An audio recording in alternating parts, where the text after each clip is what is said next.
Hello बच्चों, कैसे हैं आप लोग। उम्मीद करता हूँ अच्छे होंगे। Class 12 UP board special 13 days series for PCM में ये केमिस्ट्री का लेक्चर नंबर 3 है। जो लेक्चर नंबर 2 में मैं आपको आखिरी टॉपिक क्या करा चुका था कि एकक कोष्ठिका का घनत्व। तो आज के इस चैप्टर में हम बात करेंगे कि किसी भी एकक कोष्ठिका की परमाणु त्रिज्या और आबंध लंबाई में क्या संबंध होता है और संकुलन क्षमता क्या क्या होती है। तो शुरू करते हैं इस लेक्चर को। मेरा नाम है नरेश चौधरी और आप देख रहे हैं आइकॉनिक फिजिक्स यूट्यूब चैनल। चलो स्टार्ट करते हैं। तो हेडिंग डाल लीजिए, एकक कोष्ठिकाओं के लिए आबंध लंबाई तथा परमाणु त्रिज्या में संबंध, ये होनी चाहिए आपकी मेन हेडिंग। और उसके अंदर पहली हेडिंग डालेंगे आद्य एकक कोष्ठिका के लिए, आद्य या साधारण, आद्य या साधारण एकक कोष्ठिका के लिए। ठीक है, शॉर्ट में लिख रहा हूं। क्या करना है हमें, आद्य साधारण एकक कोष्ठिका के लिए परमाणु त्रिज्या और हमें आबंध लंबाई में संबंध ज्ञात करना है। ठीक है, चलो देखो, पहले इसके लिए हमें बनानी पड़ेगी आद्य एकक कोष्ठिका क्या होती है। आप सभी को याद होनी चाहिए, नहीं याद है तो आप पिछले लेक्चर्स देख के आए, तब आपको पता चल जाएगा आद्य साधारण एकक कोष्ठिका क्या होती है।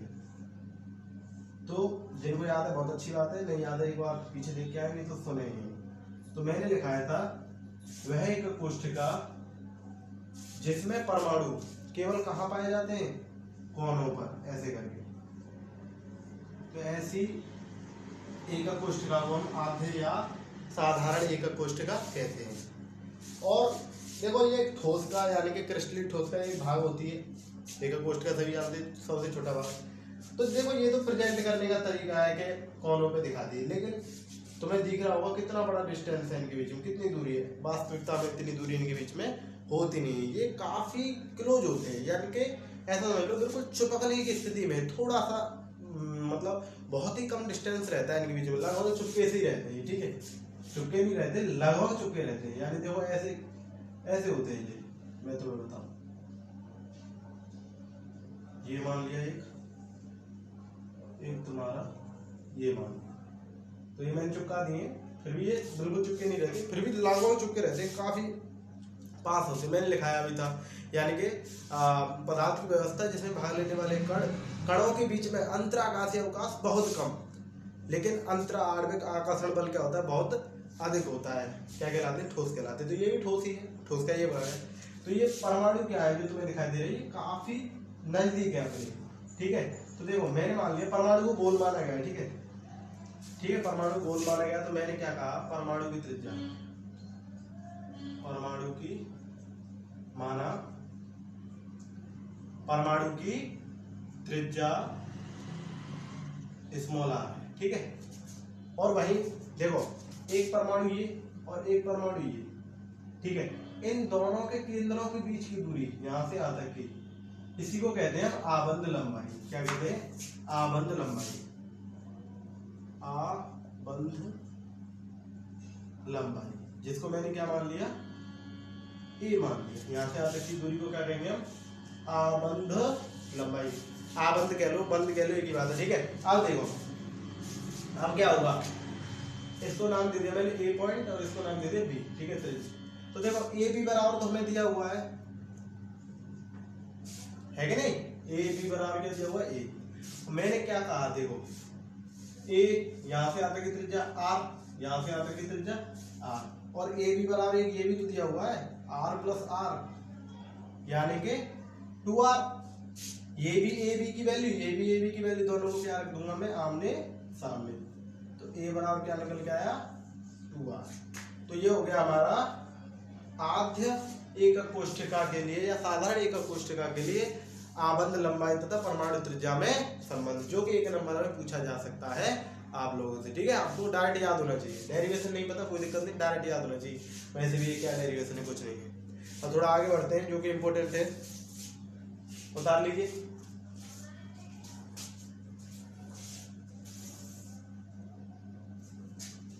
थोड़ा सा कैमरे की पोजीशन सही कर देता हूँ। हाँ, दिखाई दे रहा है आप लोगों को, चलो। मेरी तबीयत और थोड़ी सी खराब चल रही है। चलो मिटा।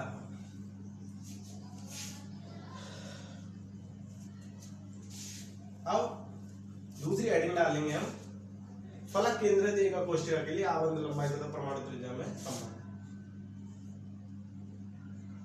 फलक केंद्रित एकक कोष्ठिका के लिए परमाणु त्रिज्या तथा आबंध लंबाई में संबंध आप पूरा लिखेंगे, ठीक है। अब देखो ये क्या है, फलक केंद्रित एकक कोष्ठिका सभी जानते हैं, कैसी थी, क्या बात,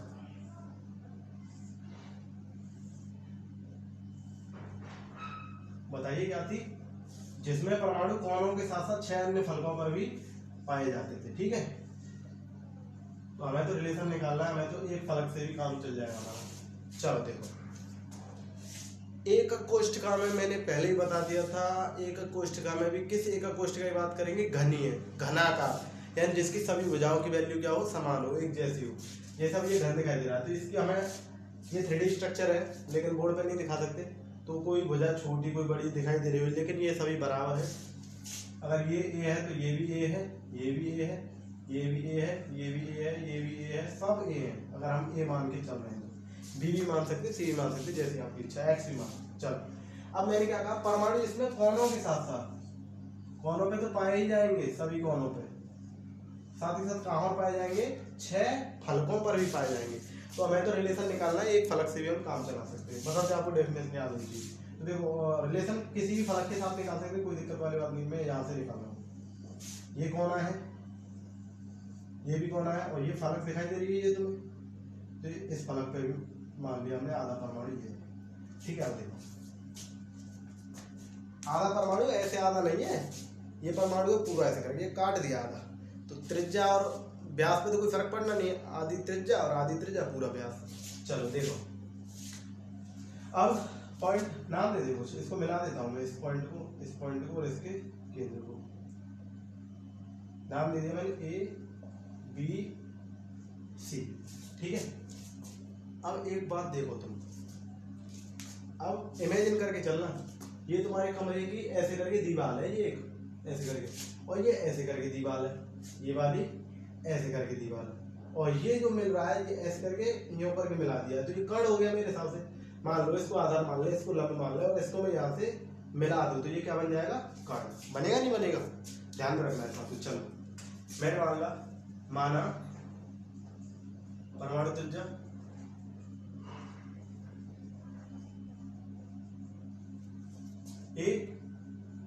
आर मान लेता हूं, आबंध लंबाई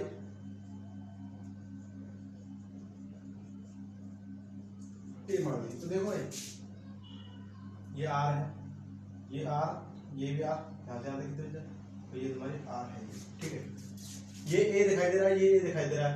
इस ए सी को मैं फिलहाल के लिए ए सी को मैं कुछ मान लेता हूँ, चलो मैंने मान लिया, बी मान लिया ए सी को कंप्लीटली, ठीक है। आओ देखो, पाइथागोरस प्रमेय लगाएंगे त्रिभुज ए बी सी में, ए बी सी में, ठीक है, पाइथागोरस प्रमेय लगाएंगे। तो मैं अभी बता चुका हूँ, ये कमरे की दीवार ए बी, ये बी सी, और ये अगर यहाँ से यहाँ मिला दूंगा ये ए सी हो जाएगा कर्ण।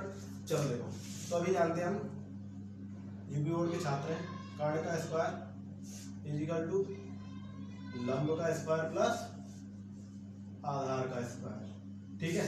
कर्ण क्या आप सभी जानते हैं, एसी, एसी का स्क्वायर आधार आप मान लीजिए, लंब मान लीजिए एबी को, एबी का स्क्वायर और बीसी का स्क्वायर, सभी भुजा बराबर है, कोई दिक्कत वाली बात नहीं। एसी बराबर स्पेस और हमने क्या माना है बी, बी, ठीक है। ए बी बराबर क्या है हमारा ए, यहां से आता कि ए, नहीं समझे, ए। बी सी क्या है हमारा ए, क्या हो गया टोटली, बी स्क्वायर बराबर 2a स्क्वायर, क्लियर।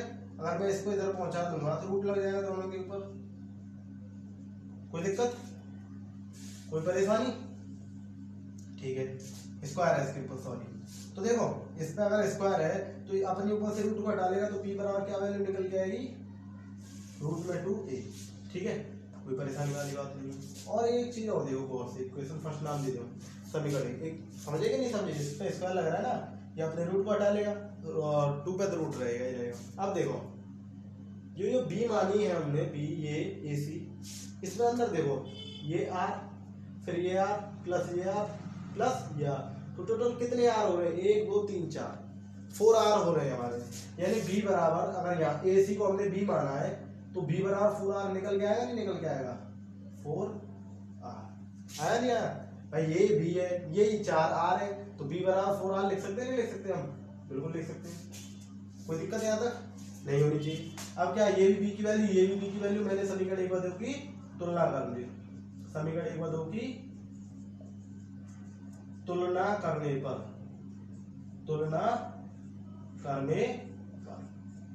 ठीक है, समीकरण 1 व 2 की हमने क्या कर ली, तुलना कर ली। अब क्या आया, 4r इजिकल टू रूट 2 ए, कोई दिक्कत, ऐसे करके लिख दो इस रिलेशन को, या यहाँ पे देख लो, यहां से अगर मैं रूट को इधर भेज दूं नीचे तो 4r अपॉन में रूट 2, ठीक, और क्या बचा उधर ए, ये भी हमारा हो जाएगा आबंध लंबाई और परमाणु त्रिज्या में संबंध। एक बार समझ लीजिए जल्दी से, ठीक है, मैंने क्या कहा, फलक केंद्रित एक कोष्ठ का क्या है, जिसमें परमाणु कोनों के साथ साथ फलक पे भी पाए जाएंगे, 6 फलकों पे पाए जाएंगे, ये फलक से काम चल जाएगा हमारा, क्यों हमें रिलेशन संबंध निकालना है, ठीक है। मैंने ये वाली फलक ले ली, परमाणु तो 8 पे है ही है, कोई दिक्कत नहीं, सबको दिखाना कोई जरूरी नहीं, ठीक। अब देखो इसकी त्रिज्या r, इसकी त्रिज्या, और इसको मैंने यहाँ से सेंटर से ये r और ये r, ठीक है, कोई दिक्कत नहीं। अब घनीय का कोष्ठ है, इसलिए सब भुजाओं की लंबाई समान रहेगी, मैंने a मान ली, ठीक।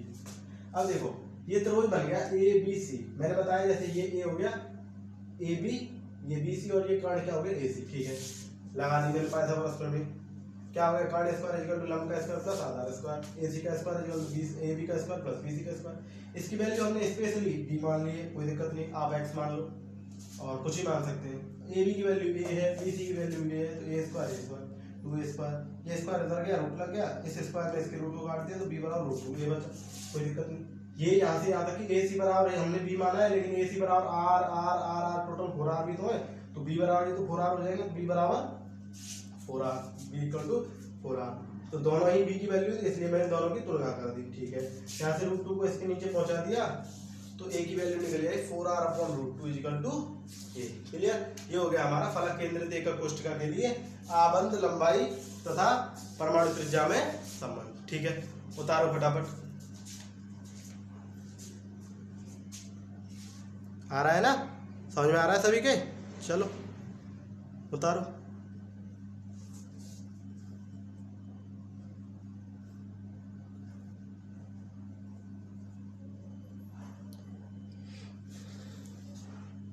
चलो हो गया, मिटा दो। अब तीसरी हेडिंग डालेंगे हम, जो है अंतः केंद्रित एकक कोष्ठिका के लिए आबंध लंबाई तथा परमाणु त्रिज्या में संबंध।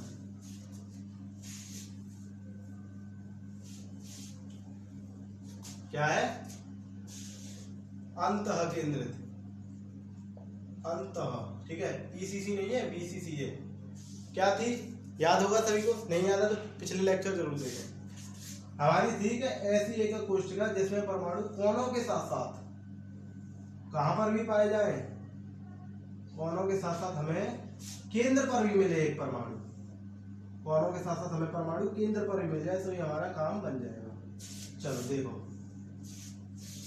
केंद्र यही तो है, यानी हमें कुछ यहां से बनानी पड़ेगी। चलो एक परमाणु मैंने ये ले लिया, एक परमाणु मैंने ये ले लिया, ज्यादा बड़ा हो गया, चलो छोटा करते हैं इसे,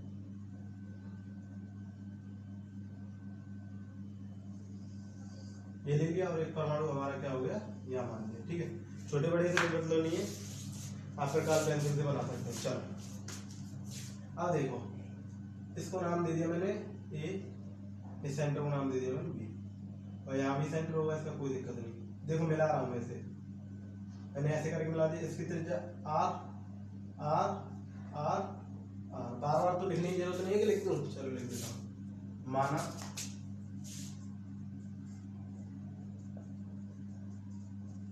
परमाणु त्रिज्या स्मॉल r तथा आबंध लंबाई स्मॉल ए है। ठीक है, चलो आप सभी जानते हैं कि ये एक भुजा है हमारी यहाँ से लेके यहाँ तक, ये एक भुजा है हमारी यहाँ से लेके यहाँ तक, ये एक भुजा है यहाँ से यहाँ तक, ये भी एक भुजा है, ये भुजा ये यहाँ से यहाँ तक की पूरी एक भुजा है, यहाँ से यहाँ तक ये पूरी भुजा है, यहाँ से यहाँ तक की एक भुजा है, ये एक भुजा है, ये एक भुजा है। एक बात देखो, कुछ त्रिभुज बन ही नहीं रहा। कैसे? देखो, आप अपने कमरे का इसको एक कोना मान लो, ठीक है, और ये दूसरा कोना मान मिला दिया, ठीक है, तो सपोज दैट ये वाली भुजा तो चलो मान लिया हमने ए हो गई, ठीक है, और ये भी ए ही है। अब ये हो गया हमारा मान लो कर्ण, ये हो गया लंब, तो इनके बीच में आधार ये होना चाहिए था मेरे हिसाब से। भाई इमेजिन करो आप, जस्ट इमेजिन का चैप्टर है, इमेजिनेशन पावर चाहिए आपको, ठीक है। आपके दो कोने कमरे के, एक उधर वाला कोना एक इधर वाला, आपने ऐसे करके मिला दिया, ये मिला दिया, ये दीवार हो गई, ये लंब हो गया, ये कर्ण, तो आधार तो ये होगा कि ये हो जाएगा आधार, वो थोड़ी नहीं हो जाएगा, ये हो जाएगा। इन दोनों को कोनों को मिलाएंगे तो पहले हमें इन दोनों कोनों को मिलाना पड़ेगा ऐसे करके, ठीक है। इसको नाम दे दिया मैंने, इसको नाम दे दिया सी और इसको नाम दे दिया मैंने डी। चलो पहले इस आधार को निकालना पड़ेगा, तब ये हमारा पूरा त्रिभुज बन जाएगा। आधार लंब और कर्ण हो गया काम। चलो इसको निकाल दे। त्रिभुज किससे? बीडीसी से, बीडीसी से, त्रिभुज बीडीसी से, ठीक है। चलो तो गौर से देखो, ये घर की एक दीवार है, कोने वाली नीचे वाली, फिर ये ऐसे करके और फिर ये दोनों को ऐसे करके मिला दिया, ये हो गया हमारा कर्ण। बीडी क्या हो गया हमारा? कर्ण। BD square equal to C D square plus C B square. समझ रहे ना? ये एक दीवार, फिर ये दूसरी दीवार, इन दोनों कोनों को मिला दिया तो ये कर्ण हो गया हमारा। चलो कर्ण तो हमें पता ही नहीं है, बीडी का स्क्वायर, सीडी कितनी है? ए स्क्वायर, सीबी कितनी है? ए स्क्वायर। तो बीडी बराबर क्या निकल के आया हमारा? बीडी का स्क्वायर बराबर 2a। चलो कोई दिक्कत नहीं, अब हो गया हमारा काम। बीडी की वैल्यू हमारे पास मिल गई। ये हो गया हमारा लंब, ये कर्ण और ये हमारी आधार हो ही गई। चलो 3D स्ट्रक्चर है, आपको सोचना पड़ेगा, ठीक है, थोड़ा सा दिमाग दौड़ाना पड़ेगा। चलो अब त्रिभुज ले लेते हैं हम, त्रिभुज एबीडी में, त्रिभुज एबीडी में, त्रिभुज एबीडी में क्या होगा? कर्ण में बता चुका हूं, ये होगा आपका ये भी। कमरे को लेके चले, अपने कमरे को, ठीक है। लंब हमारा क्या हो गया? एडी का स्क्वायर, आधार क्या हो गया? बीडी का स्क्वायर। चलो ए बी का स्क्वायर, एडी क्या है हमारी? ए, तो ए का स्क्वायर प्लस बीडी का स्क्वायर, बीडी का स्क्वायर ऊपर ही निकाल लिया हमने 2a square. Finally A B का स्क्वायर बराबर क्या निकल गया? 3a square. अब गौर से देखो, रूट इधर आ जाएगा, स्क्वायर इधर आएगा तो रूट लग जाएगा, रूट लगेगा तो ये क्या जाएगा? 3 और a, ठीक है, इस पर हट जाएगा फर्स्ट इक्वेशन। अब देखो ए बी यही तो है, और ए बी बराबर क्या? देखो 1 r 2 r 3 और 1 4 r। ए बी बराबर में 4 r भी तो दिए हुए हैं पहले की तरह। इक्वेशन सेकंड देखो, r r r r, तो ए बी तो ही हो गया ये भी। तो समीकरण 1 व 2 की तुलना करने पर, समीकरण 1 व 2 की तुलना करने पर, चल तुलना करेंगे तो क्या हो जाएगा? 4r equal to √3a। तो यहां से निकालेंगे अगर a की वैल्यू तो क्या निकल के आएगी? a बराबर 4r/√3। ये हो गया आपका रिलेशन। किसके लिए? अंतः केंद्रित एकक कोष्ठका के लिए परमाणु त्रिज्या तथा आबंध लंबाई में संबंध। क्लियर? समझ में आ गया? नहीं समझ आया तो वीडियो को एक बार रिवाइज मतलब बैक लेके जाए और फिर वहां से दोबारा समझ ले, ठीक है। उतारे फटाफट, ये 1 नंबर में पूछे जा सकते हैं। चलो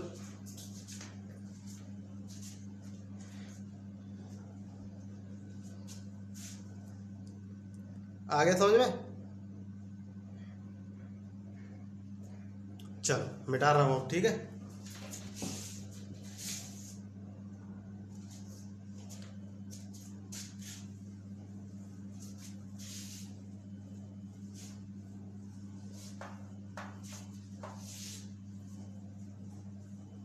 अब बात करते हैं हम संकुलन क्षमताओं की, ठीक है। संकुलन क्षमता,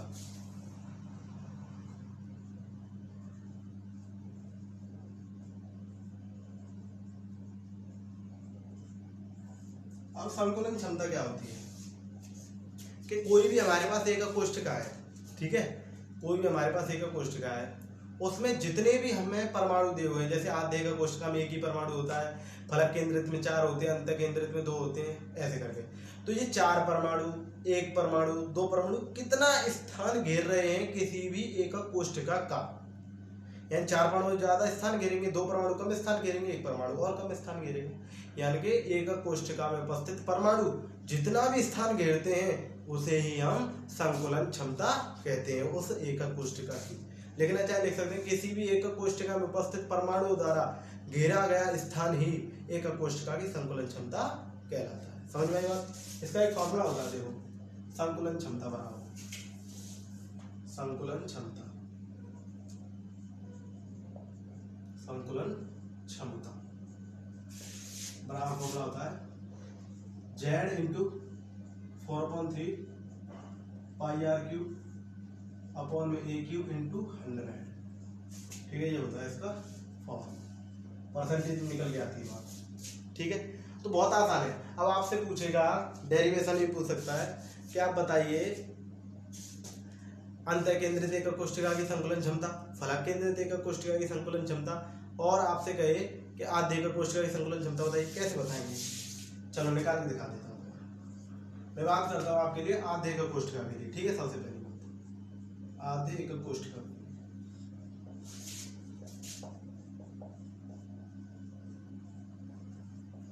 आधे एक कोष्ठिका के लिए संकुलन क्षमता। चलो आधे एक कोष्ठिका के लिए अभी आपने निकाला था A बराबर 2R, याद है नहीं याद है रिलेशन? अभी निकाला है हमने। अगर नहीं याद हो ना किसी को तो इसी डेरिवेशन में निकाल देंगे उस रिलेशन को, तो और मजा आ जाएगा आपका, ठीक है। जो डेरिवेशन हमने वहां की थी उस डेरिवेशन को वहां ना करके हम यहाँ भी कर दे तो मजा आ जाएगा। ऐसे करके ये ऐसे करके, और ए कितना हो जाएगा 2R, और इस फॉर्मूले में रख देंगे संकुलन क्षमता। तो Z आप सभी जानते हैं, Z क्या होता है एक कोष्ठक के लिए, Z क्या है परमाणु संख्या। एक आधे का कोष्ठक में क्या होता है 8 कोने होते हैं और प्रत्येक कोने पे 1/8, इससे ये कट गया, तो Z बराबर कितना आ गया 1। चलो Z की वैल्यू 1 रख दी, 4/3 पाई आर क्यूब। ए की वैल्यू हम यहाँ रख देंगे, ए क्यूब के स्थान पे ए की वैल्यू यहाँ रख देंगे, ठीक है। क्या है 2R का क्यूब इंटू 100, और परसेंट वैल्यू निकल के, ठीक है। अब यहाँ से आर क्यूब से आर क्यूब कट जाएगा, यहाँ क्या बचा 4/3, 2 का क्यूब कितना हो जाएगा 8, और क्या बचा ऊपर पाई इंटू 100, है कि नहीं। अगर आप इस पूरे को सॉल्व करेंगे तो संकुलन क्षमता निकल के आएगी हमारी 52% कुछ निकल के आती, 52.4% कुछ। इस पूरे को सॉल्व करेंगे, जोड़ घटा गुणा भाग करेंगे तो हमारी संकुलन क्षमता कितनी निकल के आएगी 52.4 के समथिंग निकल के आती है आपकी संकुलन क्षमता। इसका मतलब क्या है कि जो हमारी आधे कोष्ठिका के लिए परमाणु स्थान कितना घेरा रहता है, यानी कि आधे कोष्ठिका में 52.4% स्थान तो परमाणु घेर लेते हैं, बाद बाकी स्थान क्या रहता है खाली रहता है, ठीक है। ये तो ऐसे निकल गया। अब बहुत आसान है, ये फॉर्मूला है, ये हमारे पास परमाणु त्रिज्या संबंध है ही है, और हमारे पास क्या Z की वैल्यू हम सभी पहले निकाल चुके हैं, रखते जाओ और करते जाओ। चलो और निकाल के दिखाता हूँ मैं। अब बात करते हैं हम फलक केंद्रित एक कोष्ठिका के लिए, फलक केंद्रित एक कोष्ठिका के लिए बात कर रहे हैं, ठीक है। चलो तो देखो फलक केंद्रित एक कोष्ठिका क्या होती है, जिसमें परमाणु कहाँ कहाँ पाए जाते हैं, कोनों के साथ साथ कहाँ पाए जाए फलकों पर। Z बराबर 4 होता था, निकाला था हमने, त्रिज्या संबंध क्या निकाला अभी A बराबर 4R/√2, निकाला नहीं निकाला है, बिल्कुल निकाला है, रख दो यहाँ, हो गया काम। संकुलन क्षमता Z की value 4/3 pi R cube into 100%, रखेंगे यहाँ, एक स्थान पर रखूंगा मैं 4R/√2 का क्यूब, और इस पूरे को सॉल्व करते तब हमारे पास निकल गया था 68%। आपको क्या करना है पता है, आर क्यू से आर क्यू काट देना है, 4R कुछ कट रहा हो तो काट देंगे, और सही आपको सॉल्यूशन लिख देना है संकुलन क्षमता बराबर 68% यानी 68%, यानी बाद बाकी का जो भाग है वो खाली है और 68% भाग में हमारे परमाणुओं ने घेर रखा है। ठीक है, यह परमाणु स्थित है। उतारो फटाफट, जाओ तो मैं अपने मार्कर को पिला लेता हूँ।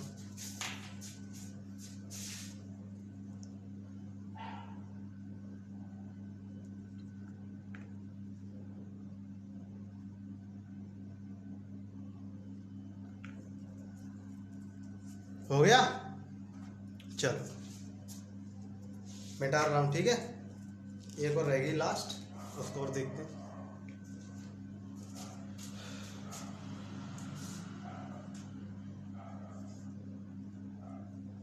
अब लास्ट रह गई है, देखो ईसीसी यानी अंत्य केंद्र देखो क्वेश्चन हमारे सिलेबस में है नहीं, उसका ज्यादा कुछ जिक्र बताया नहीं गया है, तो हम उसके बारे में बात भी नहीं करेंगे। अब बात करते हैं हम अंतः केंद्रित बीसीसी की, अंतः केंद्रित एकक कोष्ठिका के लिए। ठीक है, चलो देखो वो क्या होती है, जिसमें परमाणु कोनों के साथ साथ एक केंद्र में भी पाया जाए, ऐसे करके। ये तो थी, इसके लिए हमने जेड बराबर कितना निकाला था, याद हो तो 8 गुणा 1/8 प्लस 1, जेड बराबर 2 निकल के आया था हमने, परमाणु संख्या, परमाणुओं की संख्या। ठीक है, त्रिज्या संबंध क्या निकाला, r बराबर 4r/√3 निकाला अभी अभी। अब सब कुछ है हमारे पास, यहाँ रखने की देर है, संकुलन क्षमता। ठीक है, अब देखो जेड की वैल्यू 2, 4r/3 πr3, ए की वैल्यू रख देंगे 4r/√3। ठीक है, 4r/√3 क्यू इंटू 100%। अब आर क्यू से आर क्यू कट जाएगा, कुछ 4 से यहाँ 4 से कितना हो जाएगा, 4 से 16 64, 16 बार कट जाएगा। फिर ऐसे सॉल्व करेंगे तो कुछ निकल जाएगा 74%, यानी कि जो हमारी अंतः केंद्रित एकक कोष्ठिका है उसमें परमाणु एकक कोष्ठिका के 74% भाग को घेर लेते हैं। कितने को, 74%। और बाद बाकी जो हमारा बच रहा है, कितना बच रहा है, 26%, वो स्थान हमारा खाली रहता है। ठीक है, तो फटाफट, बहुत आसान है, आसानी से न्यूमेरिकल हो जाते हैं इनके ऊपर और आसानी से आपको नंबर भी मिल जाएंगे। ठीक है, कोई परेशानी, चलो आज के लिए बस इतना ही, मिलते हैं अगली वीडियो में। पढ़ते रहिए, ऑल द वेरी बेस्ट।